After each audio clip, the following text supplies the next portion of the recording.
육군 수도기계화보병사단 해산진여단이 지난 6일부터 사흘 동안 강원도 홍천 내봉산 훈련장에서 120mm 비격 자주박격포 사격 훈련을 실시했습니다.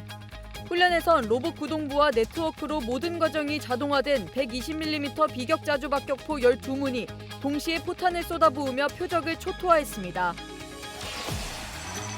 육군 56보병사단 용마여단이 별내 훈련장에서 마일즈 쌍방 훈련을 진행했습니다. 예비군의 도시지역 조우전 능력 숙달을 위해 마련된 이번 훈련은 예비군과 현역이 팀을 나눠 치열한 경연을 벌이며 전투 의지를 다졌습니다. 국군 체육부대 남자축구팀이 오는 11일 춘천 송암 경기장에서 하나은행 K리그1 2025 13라운드 원정 경기로 강원FC와 맞붙습니다. 국군 체육부대는 강한 군인 정신을 원동력으로 상대를 무력화하겠다는 각오를 내비쳤습니다.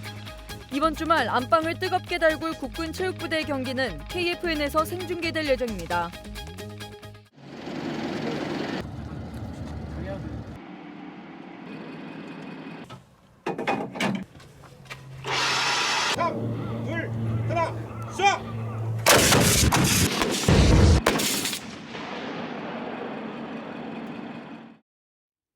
시청자 여러분 그리고 국군 장병 여러분 안녕하십니까? 5월 9일 KFN 뉴스 시작합니다. 육군 수도기계화보병사단이 120mm 비격 자주박격포 사격 훈련을 실시했습니다. 자동화된 시스템 덕분에 혼자서도 박격포 사격이 가능해졌습니다. 안재은 기자의 보도입니다. 혼자 남은 맹호부대 장병이 19kg에 달하는 포탄을 올려두자 로봇팔이 번쩍 들어올려 장전합니다.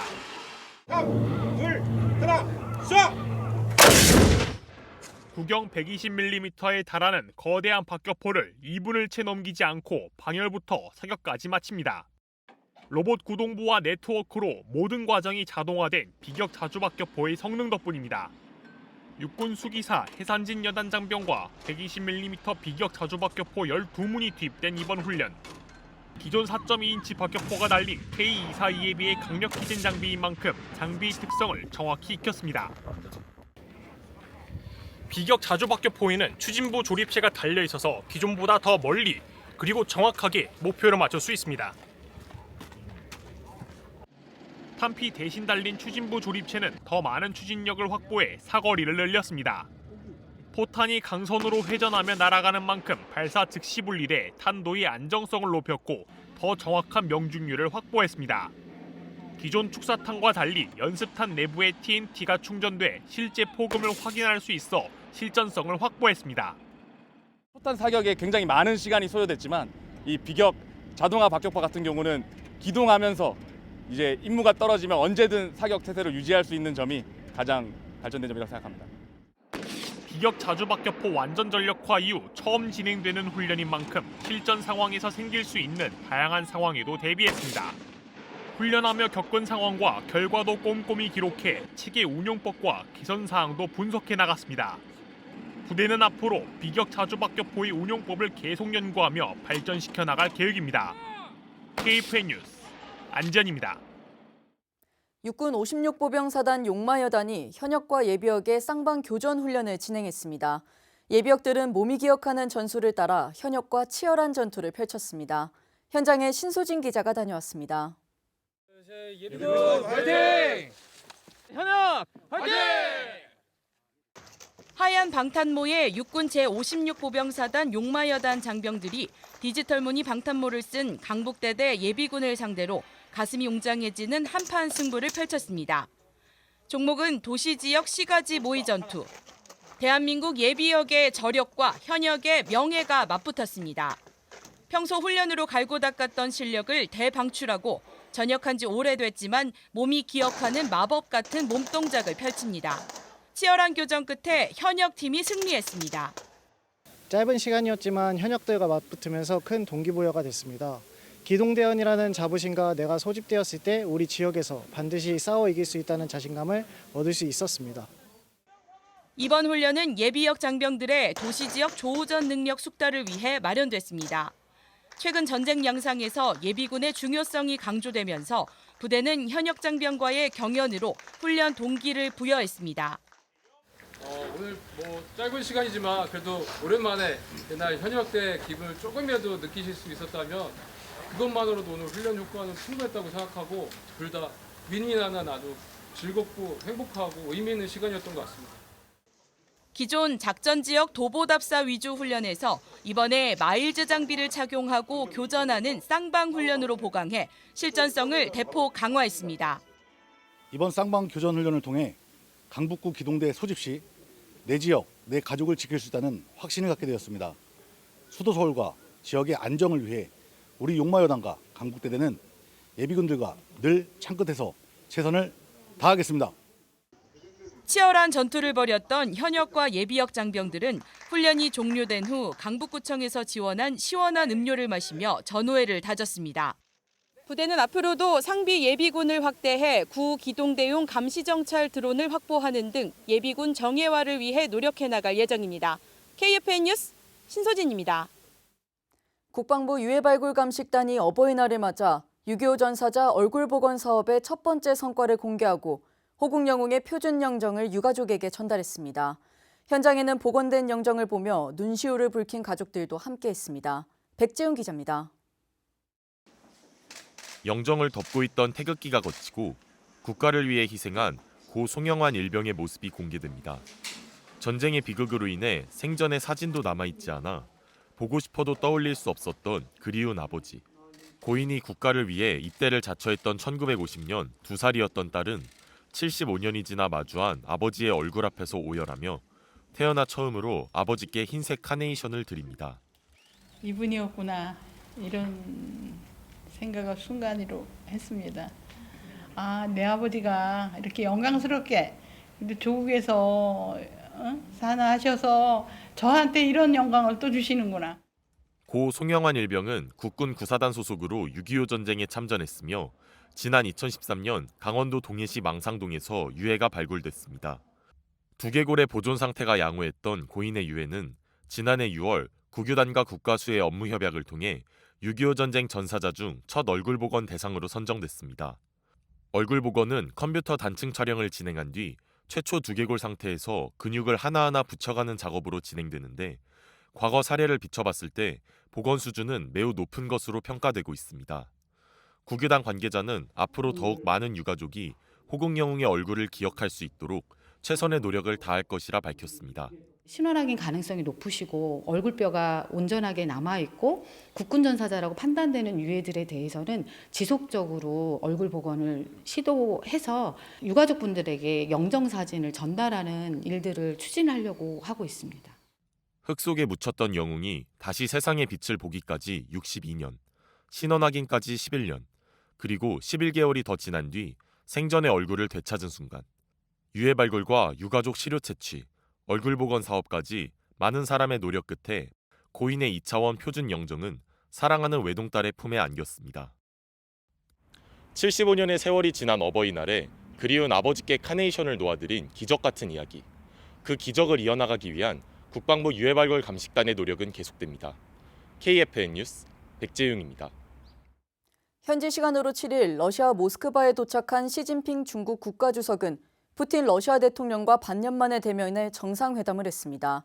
정상회담 뒤 두 정상은 양국 관계를 더욱 심화하자는 공동성명을 채택했습니다. 김은별 기자입니다. 현지 시각 8일 시진핑 중국 국가주석은 푸틴 대통령과 3시간 반에 걸쳐 정상회담을 가졌습니다. 두 정상이 만난 건 반년 만으로 트럼프 2기 행정부 출범 이후 첫 대면입니다. 두 정상은 서로를 친애하는 동지, 오랜 동지라고 부르며 친밀감을 과시했습니다. 리아 노보스티 통신에 따르면 푸틴 대통령과 시 주석은 정상회담 후 새 시대의 포괄적 파트너십과 전략적 상호작용을 더욱 강화하는 내용의 공동성명에 서명했습니다. 성명을 통해 두 정상은 국제사회를 향해 북한에 대한 제재와 압박을 포기하라고 촉구하며 외교적 수단으로 한반도 문제를 해결해야 한다고 주장했습니다. 이는 러시아와 북한이 군사적으로 밀착하는 상황에서 중국이 가세해 북중러 연대를 강화하고 있는 것으로 풀이됩니다. 또 두 정상은 회담에서 일방주의와 패권적 괴롭힘, 신나치주의와 군국주의라고 언급하며 미국을 겨냥하기도 했습니다. 面对国际上的单边主义逆流和强权霸凌行径，中方将同俄方一道，肩负起作为世界大国。 시진핑 주석은 푸틴 대통령을 비롯해 20여 명의 우방국 정상들과 함께 붉은 광장에서 열리는 러시아의 전승절 80주년 열병식에 참석할 예정입니다. KFN 뉴스 김은별입니다. 오늘 조선중앙통신에 따르면 김정은 북한 국무위원장이 8일 장거리포 미사일 합동 타격 훈련을 지도한 자리에서 핵 무력의 중추적 역할을 부단히 제고해야 한다고 말했습니다. 통신은 이번 훈련에 600mm 다연장 방사포와 전술 탄도미사일 화성포 11 가형이 동원됐다며 이와 같은 공격 체계를 운용하는 절차에 해당 구분대를 숙달시키는 목적을 두고 진행됐다고 설명했습니다. 김정은은 훈련을 지도하며 핵 무력 전투준비 태세를 강조하고 장거리 정밀 타격 능력을 제고하는 사업을 강화해야 한다고 말한 것으로 전해졌습니다. 앞서 합동참모본부는 8일 북한이 원산 일대에서 다양한 종류의 단거리 탄도미사일 수발을 동해상으로 발사했다고 밝힌 바 있습니다. 우크라이나군이 미국산 고속기동 포병 로켓 시스템 하이마스로 러시아 쿠르스크 전선에 배치된 북한제 신형 KN-09 다연장 로켓포를 파괴했다는 보도가 나왔습니다. 우크라이나 군사 전문 매체 디펜스 익스프레스는 현지 시간 7일 KN-09가 파괴된 첫 사례가 나왔다며 관련 영상을 공개했습니다. 영상을 보면 우크라이나 특수작전군은 제4유경연대의 드론 공중정찰을 통해 KN-09를 조준했습니다. 이어 미국이 제공한 하이마스의 정밀 유도탄이 KN-09의 수미터 옆에서 폭발했고 파편을 맞은 KN-09는 연쇄 폭발되면서 완전히 파괴됐습니다. 구경 300mm, 최대 사거리 200km인 KN-09는 북한이 러시아에 공급한 것으로 알려진 포격 무기 가운데 성능이 가장 뛰어난 것으로 알려졌습니다. 해군사관학교 생도들이 행군 훈련에 돌입했습니다. 이를 통해 생도들은 강인한 전투 체력과 극기심을 키웠습니다. 이채원 기자의 보도입니다. 해군사관학교가 어제부터 이틀간 1, 2, 3학년 생도 약 470명을 대상으로 행군 훈련을 진행했습니다. 코스는 진해 둘레길과 시루봉 등 산악 구간, 사관 생도들은 완전 무장으로 50km를 행군했습니다. 훈련 1일차엔 해사에서 출발해 해병원이 서린 시루봉을 지나 야전 교육대대 내 수경지까지 19km를 행군하며 군인 정신을 강화하는 시간을 가졌습니다. 수경지에 도착한 사관 생도들은 2인 1조를 이뤄 야전 텐트를 설치하고 주둔지 경계와 안전순찰 등 야간 경계 근무에 투입되며 야전 기초 능력과 위기 대응 능력을 강화했습니다. 2일차엔 웅포해전지와 서해대 등 충무공 전적지와 해군 역사기념물을 거쳐 31km를 행군하며 해군의 정체성을 확립했습니다. 행군 훈련을 마친 생도들은 훈련을 통해 전우회를 몸소 느끼고 선배 생도들의 응원과 조언 덕분에 육체적, 심리적 부담을 이겨내고 행군 훈련을 마무리했다고 말했습니다. KFN 뉴스 이채원입니다. 오늘 밀리포커스에서는 우리 3군 본부의 원활한 수송을 돕는 계룡대 근무지원단 수송대대를 들여다봅니다. 박인배 기자입니다. 계룡대 3군 본부의 발. 1년에 1280만 킬로미터, 지구 320바퀴를 도는 부대. 계룡대 근무지원단 수송대대의 수식어들입니다. 계근단 수송대대는 육해 공군 본부의 수송 지원 임무를 수행하고 있습니다. 계룡대는 3군 본부가 모인 만큼 면적이 상당한데 그래서 도입한 게 영내 콜택시입니다. 저는 이곳 계룡대 삼정문에서 수송대대로 가려고 합니다. 거리가 2km 정도인데 영내 콜택시로 이동해 보겠습니다. 중앙에 있습니까?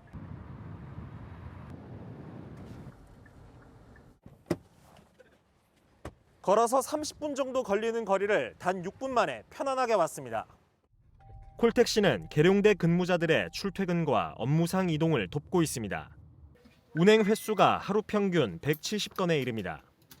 국군의 심장부인 상군본부 근무자분들의 발이 되어주는 콜택시 운전병 임무를 수행하는 것에 자부심을 느끼며 업무 지연과 불편함이 없도록 최선을 다하겠습니다. 다른 곳에서는 계근단 수송대대만의 특별한 임무가 한창입니다. 바로 군용 차량의 번호판을 만드는 작업입니다. 연간 3,500개의 번호판이 이곳에서 탄생합니다. 전군 유일의 번호판 제작 지원 업무를 수행하며 타 부대 번호판을 지원하는 것에 자부심과 사명감을 가지고 있습니다. 수송대대 사열대 앞 줄지어 지나는 검은 차량들이 눈길을 끕니다. 의전용 사열차 5대가 대열을 맞춰 이동하면서 멋을 뽐냅니다. 사열차는 지휘관이 서서 탈 수 있게 개조한 차량입니다. 좌석 대신에 이렇게 손잡이가 있고 바닥에는 레드카펫이 깔려 있습니다. 사열차는 3군 참모총장 의전 행사를 비롯해 국군의 날 행사, 각군 대령, 장성 전역식 등에서 우리 군의 품위를 보여줍니다.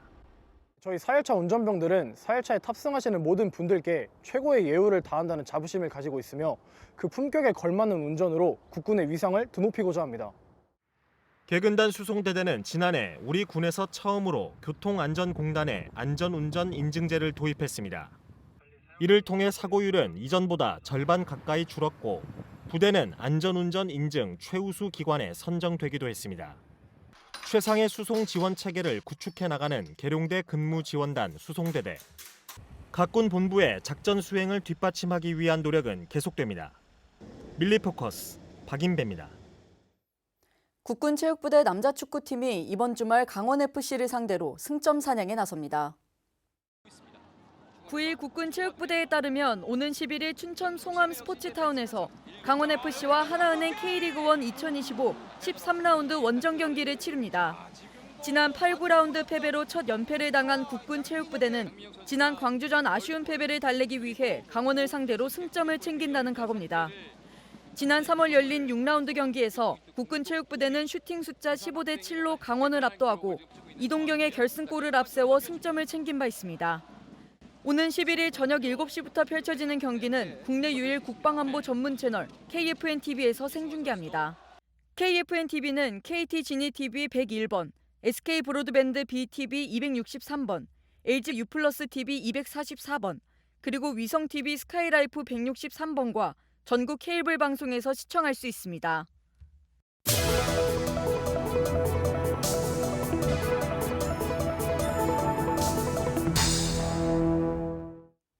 우리 바다를 지키는 함정에는 수직발사대와 경사발사대가 운용되고 있습니다. 발사대에서 운용하는 무기가 바로 해상 유도무기인데요. 유도무기인 만큼 목표물을 따라 정확한 타격이 중요합니다. 오늘 방산톡톡 시간에는 해상 유도무기의 원리와 기술에 대해 알아봅니다.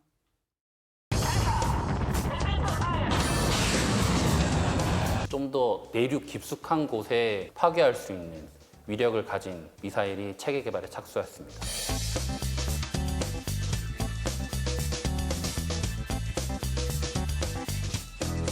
크게 유도무기라 하면 발사하는 플랫폼에 따라서 해상인지 항공인지 지상인지가 나눠지게 됩니다. 해상 유도무기라 하면 해상에서 발사할 수 있는 유도무기 전체를 일컬어서 해상 유도무기라고 부르고 있습니다.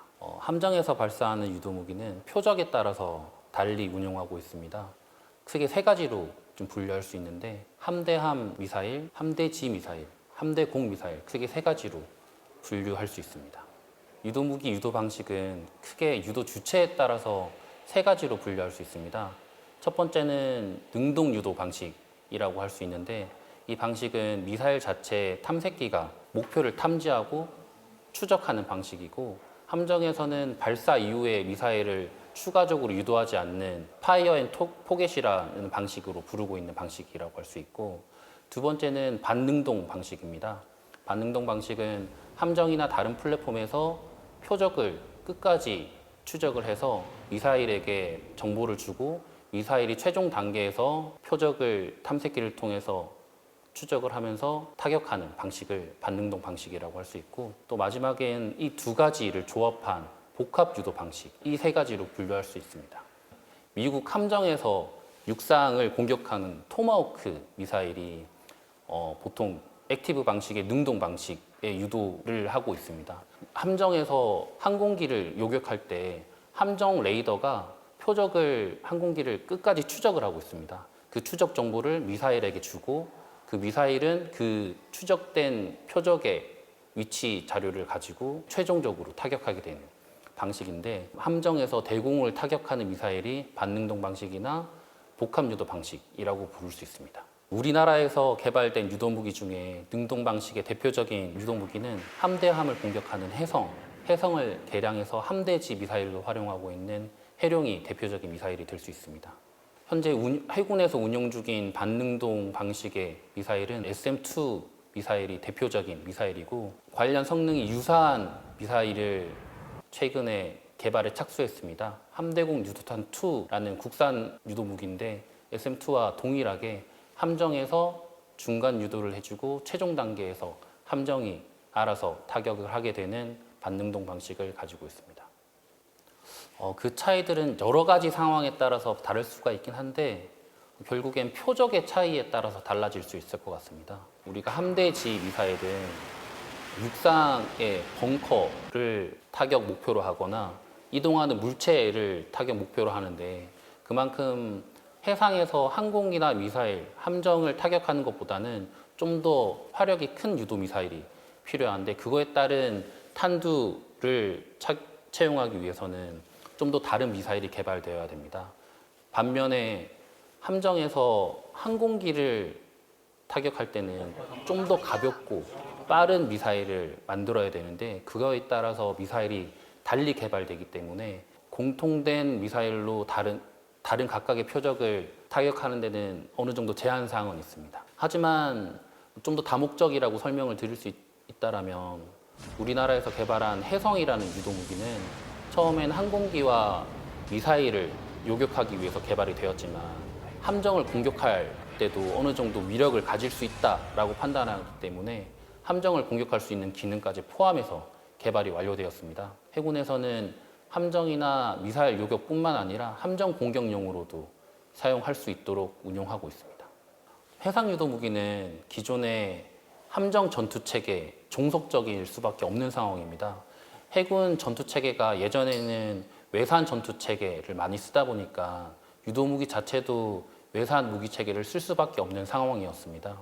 하지만 최근에는 미국 이지스 함정 전투 체계에 버금가는 KDDX 전투 체계가 개발되고 있고 국산 유도 무기도 많이 개발되고 있습니다.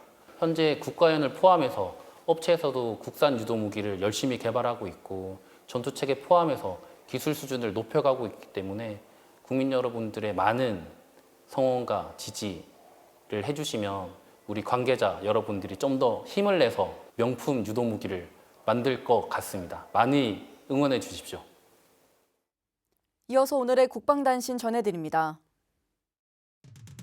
공군 17전투비행단이 지난 7일부터 오는 9일까지 기지 내 주요 도로 및 기지방어 종합훈련장에서 운전기량 평가대회를 진행하고 있습니다. 이번 평가대회는 군사경찰 운전병의 안전운전 관심도 제고와 작전 차량의 안전사고 예방을 위해 기획됐습니다. 평가는 군사경찰대대 전 운전병을 대상으로 하며 이론평가와 일상점검, 기능 및 도로주행으로 진행하고 있습니다. 최우수자로 선정된 인원에게는 비행단장상과 포상휴가가 주어집니다. 해병대 이사단이 전방 경계작전부대 장병들을 대상으로 정훈과 군종, 군악을 융합한 찾아가는 정훈 콘서트를 개최했습니다. 장병들의 대적관과 안보의식, 사기를 높이기 위해 기획된 이번 콘서트는 오는 28일까지 계속됩니다. 콘서트는 인성교육과 더불어 대적관, 안보관 정신전력교육과 군악대 공연 등으로 구성돼 장병들의 전투 의지를 배양하고 있습니다. 육군 8기동 사단 진호대대 수송반이 지난 1년 사이 7명의 임기제 부사관을 배출했습니다.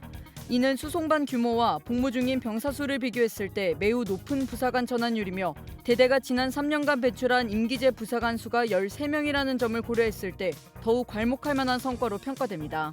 임기제 부사관은 의무복무를 마친 병사가 부사관으로 신분을 전환해 6개월에서 48개월을 더 복무하는 제도입니다.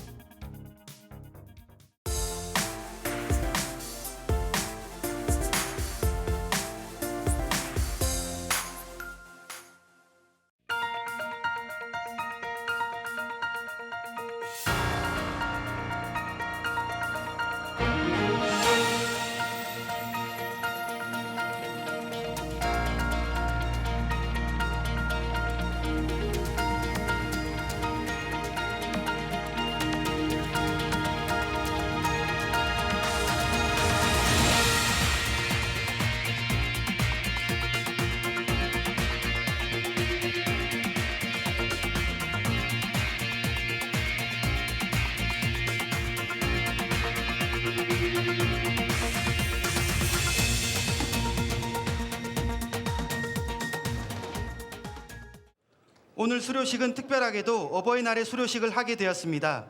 우리 해병들이 부모님들을 위해 노래를 준비하였습니다.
(5월 9일) 기상정보입니다.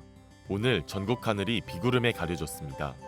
남해상을 지나는 저기압의 영향으로 전국에 강풍을 동반한 비가 내리겠습니다. 서울을 포함한 중부지방의 강수량은 10에서 40mm가 예상되며 제주 지역은 여름철 폭우에 가깝게 많은 비가 내리겠습니다. 특히 해안가는 초속 20m 이상의 돌풍이 예상됨에 따라 안전에 각별한 주의가 필요한 상황입니다. 내일은 약한 비가 내린 뒤 오후 중반부터 점차 개겠으나 강풍은 계속해서 이어지겠습니다. 내일 아침 최저기온은 서울과 청주 12도, 원주와 철원 11도가 예상되며 한낮 최고기온은 서울과 평택 15도, 대구 21도로 주말간 강풍을 동반한 쌀쌀한 날씨가 예상됩니다. 작전 기상입니다. 오늘은 비로 인해 지상과 항공 그리고 해상의 대부분 작전에서 일부 영향을 받겠습니다. 주간 기상입니다. 일요일 오후에 한두 차례 1에서 2mm의 소나기가 예상됩니다. 다음 주부터는 맑은 날씨를 보이겠으며 다음 비 소식은 목요일로 예상됩니다. 주말까지는 구름이 많은 날씨가 유지됨에 따라 기온은 평년보다 소폭 낮겠으며 월요일 이후에는 평년보다 1에서 3도가량이 높으면서 다소 더운 날씨가 예상됩니다. 이상 공군기상단 제공 기상정보였습니다. 이것으로 KFN 뉴스를 마칩니다. 시청해주신 여러분 고맙습니다.